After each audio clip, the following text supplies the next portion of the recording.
अस्सलाम वालेकुम प्यारे बच्चों, अब हम सफ़ा नंबर 4 देखेंगे। तस्वीरों की जोड़ियाँ लगाओ। देखिए यहाँ पर तस्वीरें नज़र आ रही है।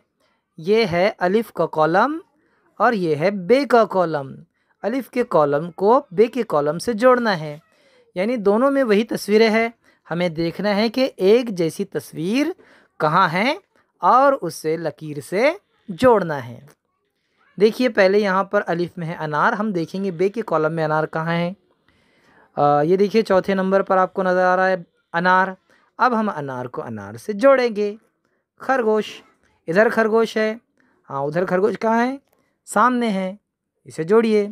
बिल्ली, बिल्ली को बिल्ली से, यहाँ पर है बिल्ली। ये है मुर्गा, मुर्गे को मुर्गे से। चिड़िया, चिड़िया को चिड़िया से।